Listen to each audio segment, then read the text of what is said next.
서울대학교 병원 이비인후과 교수님 신현우 교수님 만나봤는데 국내 최초, 세계 최초 신기한 걸 개발하셨다고 제가 들었어요. 궁금한 점도 많고 알려드려야 될 것도 많을 것 같아서 제가 왔습니다. 네. 반갑습니다. 네, 반갑습니다. 네. 이비인후과에서도 좀 특화되어 있는 진료를 보신다고 들었는데 네. 어떤 걸 주로 보시나요? 그러니까 저는 이제 이비인후과에 들어있는 다양한 이제 질환들, 크게 이제 이비인후과에서 귀, 코, 목 질환을 많이 하는데요. 코 질환 중에서도 저는 수면무호흡증에 거의 집중해서 진료를 하고 있고, 제가 교회에서 만나는 대부분의 환자분들은 코골이 수면무호흡증 환자분들. 주무실 때 기도가 좁아져서 코를 심하게 골거나 아니면 이제 기도가 막혀서 호흡이 안 되고 반복해서 깨고 아침에 일어나서도 머리가 막지 않다든지 장기적으로는 이제 부작용 같은 협병증 그런 질환들을 좀 진료를 하고 있습니다.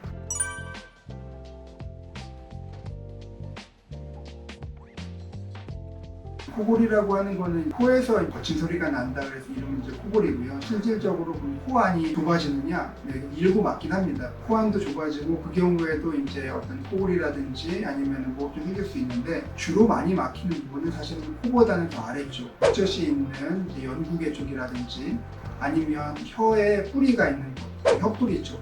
여기가 가장 많이 이제 기도가 막히는 부분이고 무호흡증이 있는 분들이 심하다 그러면 이런 이제 혀뿌리가 있는 쪽에서 굉장히 좁아지는 그런 것들을 많이 관찰할 수가 있습니다. 조금 더 코안뿐만 아니라 더 깊숙한 부분의 기도까지 살펴보고 어디가 막히는지 얼마나 막히는지 확인하고 치료 방법을 결정하게 됩니다. 그러면 보통 어떤 질환에 의해서 막히는 경우가 많은가요? 예를 들면 코 같은 경우에는 알레르기 비염 아니면 비중격 망곡증 이런 게 있을 때 코가 좁아져가지고 코골이라든지 먹증이 생길 수 있고요. 소아에서 많이 그렇기도 하는데 성인에서도 편도가 큰 경우, 편도가 크면은 편도가 큰 공간을 차지하기 때문에 공기가 지나가는 길을 이제 막게 되는 거죠. 그런 편도들은 이제 제거를 하는 방법으로 기도를 넓혀줄 수 있고 다양한 질환들이 이제 이런 수면무호흡증과 함께 있거나 또 수면무호흡증을 악화시키거나 그러기도 합니다.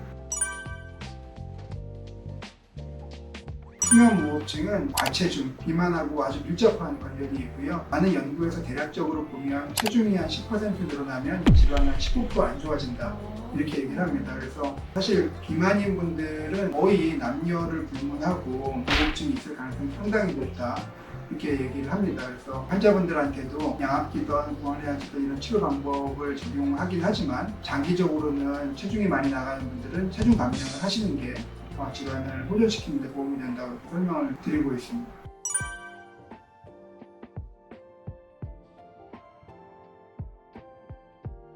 완치까지는 사실 많지는 않지만 완치가 되는 분들이 있습니다. 사실은 완치가 되기 전까지는 양압기나 구안해서 열심히 쓰셔야 되거든요. 그래서 관리를 하시는데 체중 감량을 통해서 졸업을 하시는 분들이 생기는 거죠. 아니면 좀 심할 때만 간헐적으로 사용하시는 분들도 계시고. 네. 근데 이제 꼭 비만한 분들만 이런 질환이 있지는 않고요. 정상 체중인데도 무호흡증이 심하거나 있는 분들이 있습니다. 이런 분들은 턱이 작은 거예요. 골격 자체가 기도가 좁아진 좀 불리한 상황인 거죠.